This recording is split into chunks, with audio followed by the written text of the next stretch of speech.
Tonight, the victims who died in the quadruple homicide on the Kettle Nakoda Nation last week are identified. We also have to turn our mind to long-term reform of the First Nation CFS system. A chief from Manitoba wants to opt in to negotiations on long-term reform of the child welfare system. Really, our hope is that you get a sense of sort of what these regalias mean to our community and our community members. And a new exhibit in Halifax is highlighting the evolution of Migma regalia.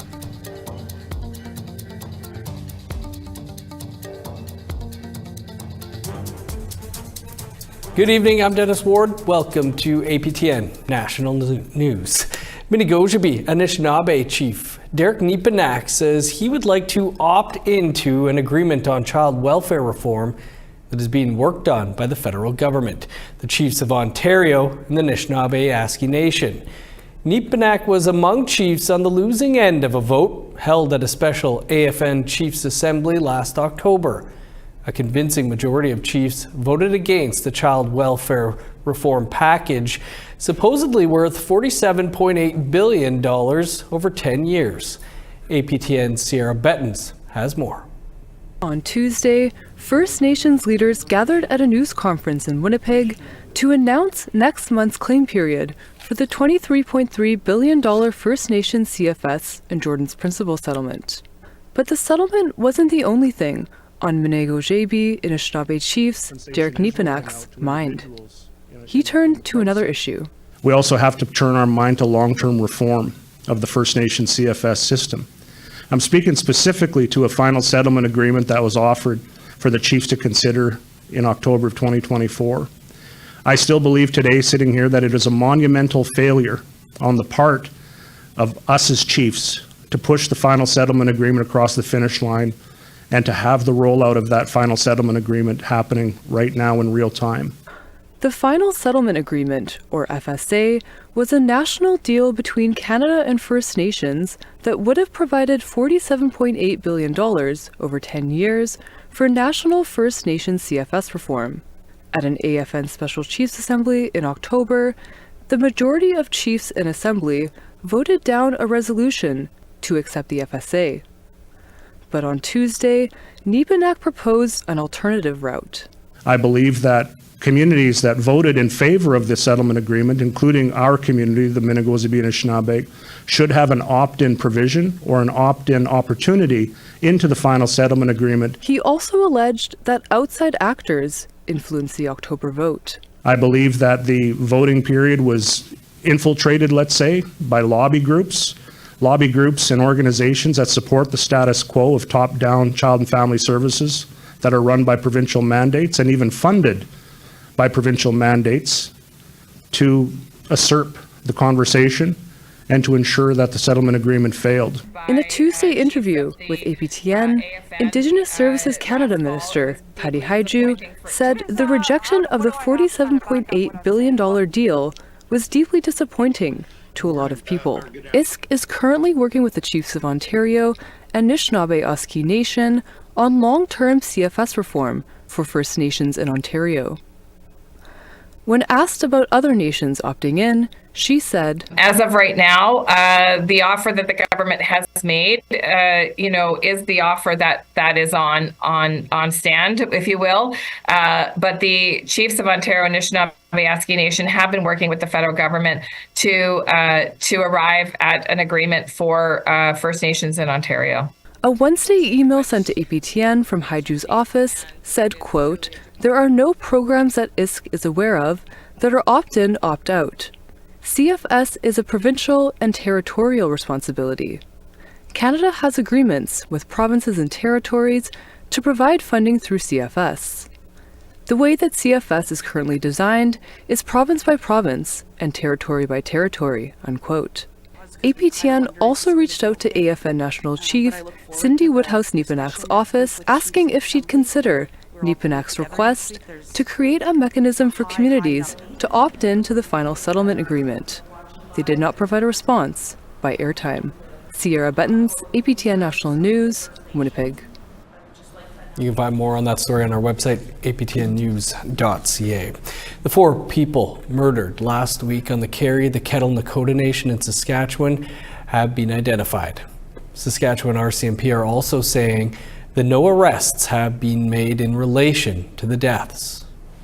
Saskatchewan RCMP, in collaboration with the families of the deceased victims, are releasing the names to help further the investigation.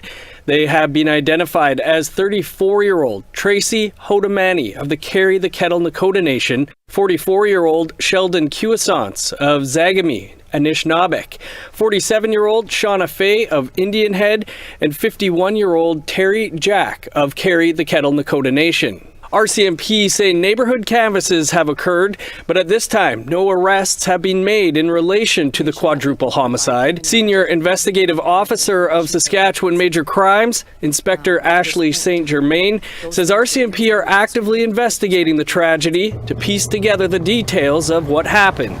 St. Germain says releasing more specific details could impact the overall investigation. In a press release, she says rumors can spread quickly. Please remember the loss the victims' loved ones have experienced. Misinformation can impact an investigation by rerouting investigators in false directions. Investigations must follow evidence, and our investigators are trained to do just that. RCMP says the investigation also continues into a firearm incident that took place on the same day as the 4 homicides on Zagami, Anishinaabeg. Keegan Panapikisik was taken into custody in Regina on February 5th and is facing charges related to the firearm incident. The Saskatchewan government has issued an overdose alert after 14 overdoses in Saskatoon in just 24 hours. As APTN's Rachel May reports, the city's fire department and frontline workers are urging the public to be aware of the recent spike in overdoses to protect friends, family, and the community. And I think around last weekend, we started to see a spike. The Saturday, I think we saw 6 or 7 overdoses, and over the whole weekend, yeah, I'm talking 24-hour period, we saw 13, 14 overdoses in that one period. Since February 1st, Saskatoon Fire has responded to 53 overdoses, including 14 this past weekend. Deputy Fire Chief Rob Hogan says the number of overdoses they've responded to has increased since January 1st, 2025. I looked back for the month from shift to shift. There hasn't been a shift where we haven't had at least 1 overdose or more, which is a pretty shocking. Hogan says the numbers are alarming as they only include incidents the fire department responded to, not those handled by community partners like Prairie Harm Reduction, PHR. The reason I say this number is alarming because it's a high number for us, but what's the actual number in the community is probably quite a bit higher than what I'm saying. When overdoses spike, the cause is often unclear as many factors play a part. However, PHR says alerting the public about a potential bad batch could save lives. PHR engagement manager Miranda Deck says there are 2 drugs that are commonly mixed into other substances that can increase overdose risk. Fentanyl is usually the biggest one. Xylazine is one that's been more frequent over the last year or so. PHR offers a safe consumption site with free drug testing to identify what's in a specific batch. Despite over 14 overdoses, Deck says they have yet to receive a single sample off the streets for testing. Deck emphasizes that even if samples aren't brought in for testing, it's still crucial to take safety precautions. There's also testing strips that we hand out, or you can get in other places, that are a great plan if you're using at home. We also recommend not using alone if you can. Deck says call 911 if you see someone experiencing an active overdose. Rachel May, APTN National News, Saskatoon. In Winnipeg, a hotel that is home to some of the city's most vulnerable is set to close down. On Monday, the City of Winnipeg's Property and Development Committee met to decide the fate of the Manwin Hotel. Tyler Shingoose has more. The Manwin has been targeted for closure by the city and advocates for homeless people for years. The city ordered it closed in 2021 for building and safety code violations, but it remained open. Another order to vacate was issued January 6 of this year with a January 17 deadline. But on January 8th, hotel owner Akim Kambamba appealed that order, saying his tenants would not be able to find affordable housing and should not be evicted in cold weather. Then at Monday's meeting, a majority of the Property and Development Committee members voted against Kambamba's appeal. There's no word yet about where the 12 remaining tenants will be housed. Tyler Shingus, APTN National News, Winnipeg. We're always looking for your feedback on anything you see here or would like to see here. Here's how to continue the conversation. If you have a story you want to share, you can send us an email to news@aptn.ca. To read and watch our stories, you can go to our website, aptnnews.ca. You can also find us online on your favorite social media sites, including TikTok, YouTube, LinkedIn, and X. Follow APTN News to join the conversation and see our latest stories. A Cree-owned store has opened up in one of Montreal's busiest tourist hotspots. We'll tell you about that and much more after the break.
Welcome back. In the heart of Montreal's busiest tourist neighborhood, dozens of souvenir shops offer a variety of mass-produced trinkets. However, one shop stands out, not only for its authentic Indigenous offerings, but also for its alignment with the Cree Nation's goal of accelerating their economic freedom. Kim Sullivan has that story. From the storefront, it looks like yet another souvenir shop in Montreal's busiest tourist neighborhood, the Old Port. However, Watcha is much more than a simple boutique. These are beautiful. What size are these? Cheese Nation Grand Chief Mandy Galmasti explains that it's also an important investment in the economy and culture of First Nations peoples. Our intentions are to highlight our culture, create space for other nations to come in and showcase their arts and crafts, and most importantly, to be able to tell the history of the Cree Nation, the capacity of the Cree Nation, and to share the art that we have and celebrate.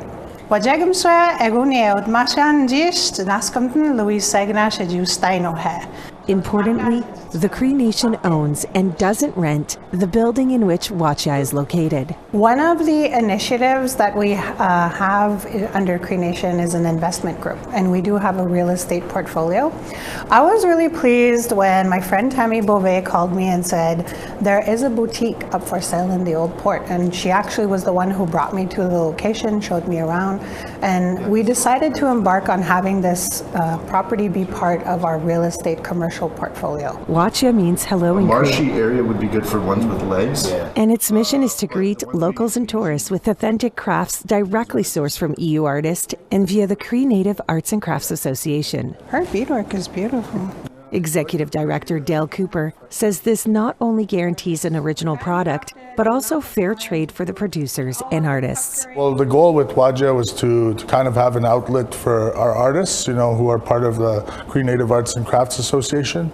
So we wanted to kind of showcase their work, right, as well as their cultural teachings that they've learned over centuries. Justin Heritage is general manager of the store. He guarantees that each piece is unique. A big part of our store is giving out certificates of authenticity, letting you know exactly which artist you're buying from and which community they're from and when it was made. So this way you know exactly who you're helping and which community you're ultimately helping. You could wear this inside, you could wear this while you're snowshoeing. In an ocean of souvenir shops, often with mass-produced trinkets, Grand Chief Galmasti takes pride in offering such authentic products shared via the Cree Native Arts and Crafts Association. The majority of the material from the store is sourced from this group. It is authentic, it is handmade, and we also have the ability to tell the story from when our hunters harvest the moose, to preparing the hide, to ensuring that that hide gets made into moccasins, that we can tell that story, that it is a full circle economy. The name Watcha.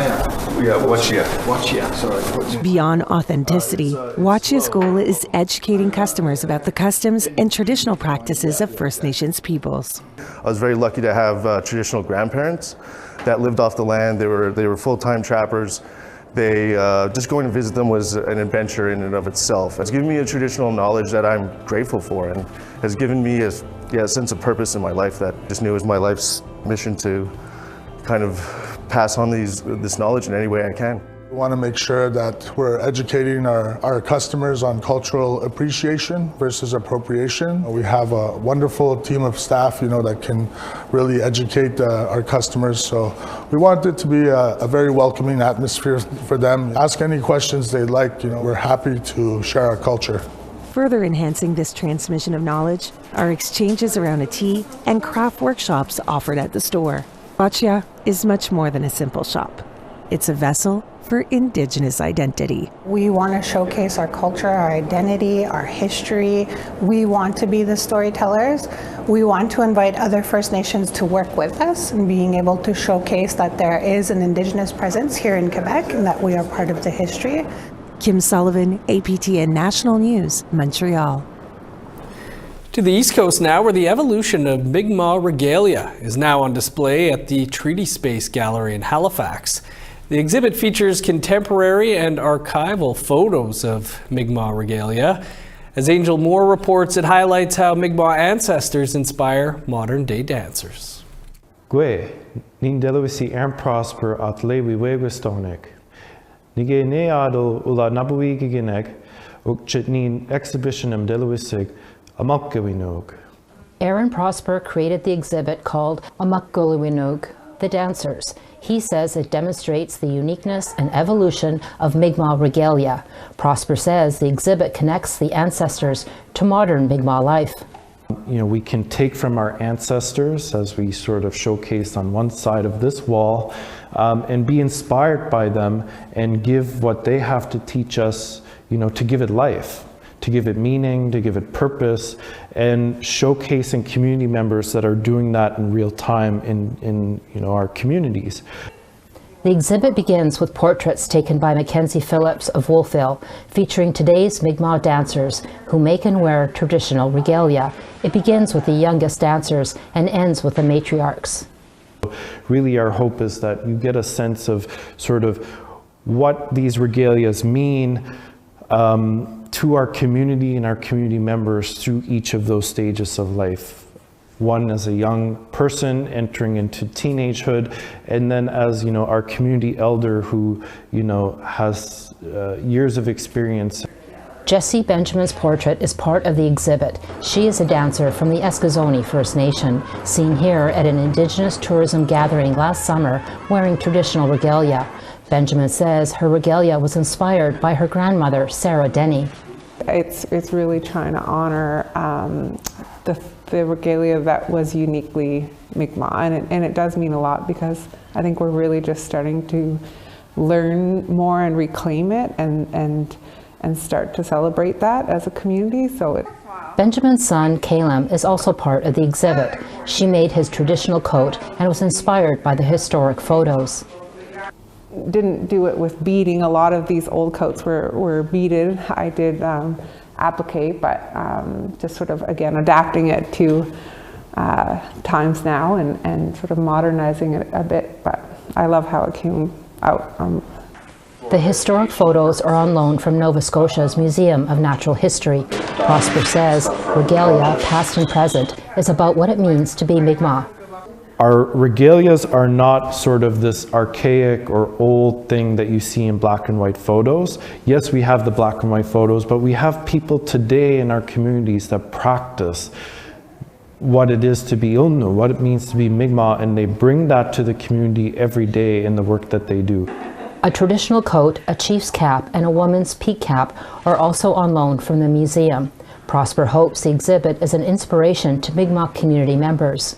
And so my hope is, if there's community members that have never made a regalia, for them to know that it's possible, that, you can do this, you can go out, you can participate in these meaningful ways, and you can have something that you call your own. Amakgulawinug is at the Treaty Space Gallery at the Nova Scotia College for Art and Design in Halifax until February 15th. Angel Moore, APTN National News, Jabutuk, also known as Halifax. A new episode of Face to Face is coming up tonight, right after this newscast. We'll have a preview for you after the break.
Welcome back. Time now for our photo of the day. During the middle of the afternoon, it was a full moon rising over the Red Rose Mine Mountain in Gitxsan Nation. Our thanks as always to Clarence Jones for sharing. You can send your pictures to share@aptn.ca for the chance to be featured as our next photo of the day. Now let's take a look at tomorrow's weather forecast. Starting on the East Coast, sunny and -7 for Fredericton, 4 below in Halifax, -22 in Kuujjuaq, snow and -18 in Nain, 11 below in Montreal, sunny and -18 in Chibougamau, -9 with flurries in Sault Ste. Marie and North Bay, -12 in Thunder Bay, 18 below for Sioux Lookout, -23 in God's Lake, Norway House, The Paw, and Puckatawagan, 21 below in Winnipeg, 22 below in Dauphin, -25 for Regina, -24 in North Battleford, snow and -23 in Uranium City and Stony Rapids.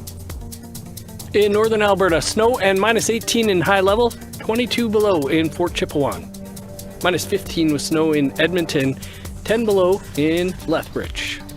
+2 and sunny skies in Vancouver and Victoria. -12 in Prince George, 0 and sunny in Prince Rupert. -20 with snow in Old Crow, 18 below in Beaver Creek and Whitehorse. -24 in Yellowknife, flurries and 18 below in Norman Wells. -21 in Sax Harbor, 12 below for Fort McPherson. -23 in Chesterfield and Whale Cove. -17 in Resolute and Clyde River. 2 weeks into her role as Grand Chief of the Assembly of Manitoba Chiefs, Kyra Wilson joins TR Wheatley on Face to Face tonight. Wilson talks about her path on the political trail, from standing on the front lines as a university student during Idle No More to the front lines of Search the Landfill for 2 women from her community of Long Plain First Nation, one of whom is also her cousin. I always want the families to be up in the forefront, and despite having my own connection and relation to one of the women, I just felt like I needed to have the immediate family present and in the forefront when we were having these discussions. And at that time, I didn't really feel like it was about me and what I needed for myself. It was about the families and what they needed. And that was always, in the back of my mind, is how do I support the families? And that's what I did, every single day when we were fighting that fight. And you can watch that entire episode with the recently elected AMC Grand Chief right here in less than 2 minutes' time. We're all out of time for your APTN National News for this Tuesday. You can find much more and keep up to date with the very latest by visiting our website, aptnnews.ca. I'm Dennis Ward. Marcy McGuitch, thanks for being with us. I will see you back here tomorrow at 1 p.m. Eastern Time for your first look at the day's news. Have a great night.